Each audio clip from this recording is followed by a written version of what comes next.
In part 4 of this series, we discuss how to use location to your advantage and how to throw to what I refer to as the different zones. The last thing, and we haven't touched on this yet, is like I always refer to them as the different zones. So I was taught there is a hitter zone, which is the actual defined strike zone in the book. There's the umpire zone, which in theory should be a ball width around the zone. And then the pitcher zone is everything outside of the hitter zone.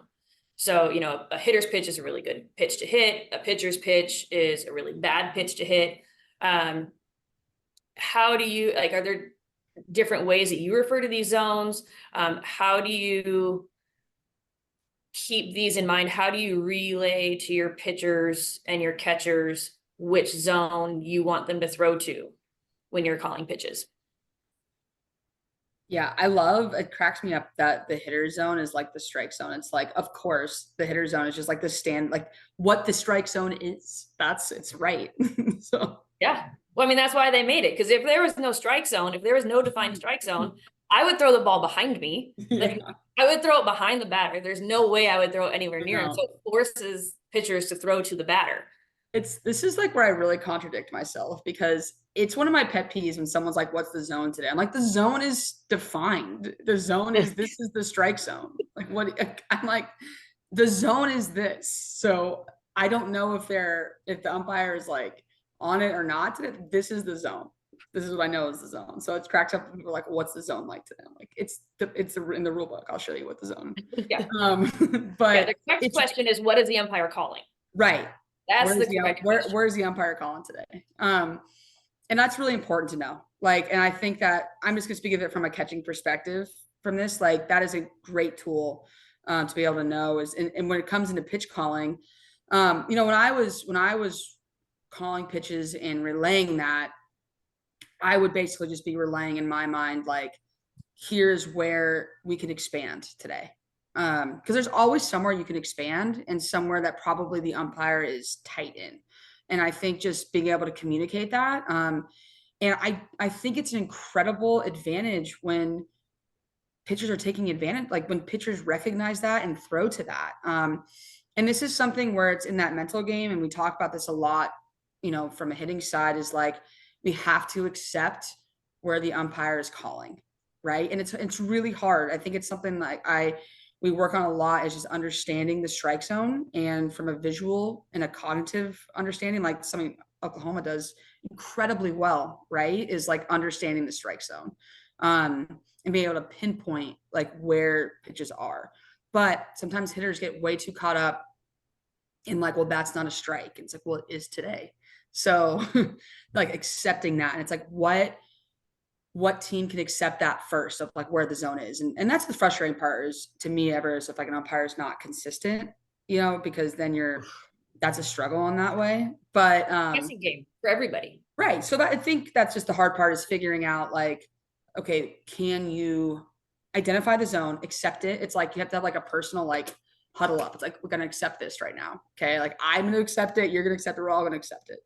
But understanding where it is and buying into that. And I think from a catching standpoint, your catchers can really communicate it. They know it more than anyone. Like they are right there behind the plate. They should be able to say like it's this much, it's this much, it's this much, and communicating with the umpire about things. So I think from a catching perspective, if you can communicate where is the umpire expanding, where is the umpire tight, what's true to zone. If you can get that within the first inning, and it's in the second inning, it's consistent. I think that that team has the advantage. That's something that teams absolutely can communicate and should communicate on both ends of that. Oh yeah. So I think if you can get that, then you have an advantage. Totally. And so if you were, so let's say you're calling pitches now. Yeah. As a coach, how would you relay where you want your pitcher to throw? Like if you want them to throw on the corner, if you want them to throw a little bit off, you know, and not just off, like let's say this guy is kind of tight on this umpire is kind of tight on the corners, but he's giving you down. He's giving you 4 inches down. How do you communicate to your pitchers like, hey, I want this one at the bottom of his zone, not at the bottom of the zone?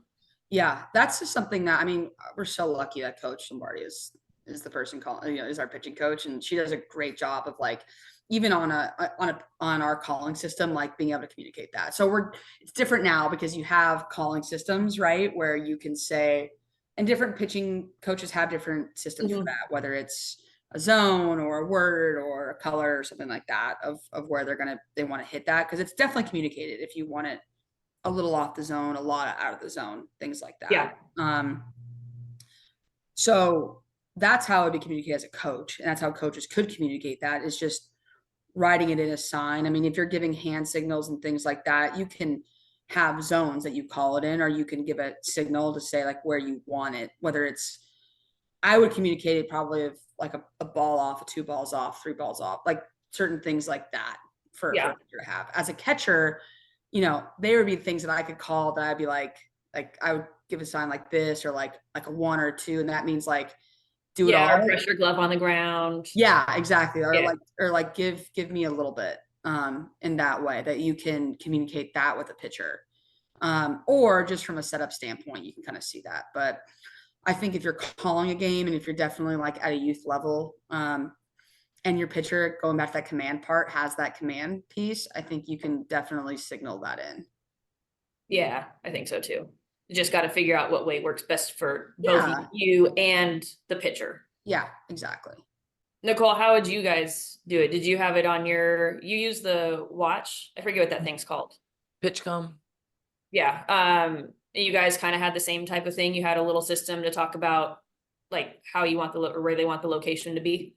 Yeah, like we had different colors, farther out, farther in, lower, higher, like, and then if there is, I mean, our catchers are good with like, the signals or just something to be like, look, like bringing attention to where the hitter's feet are, or like, keep it just like little movements that we are able to pick up on and be like, okay, it just brings our attention to it if we hadn't already noticed it.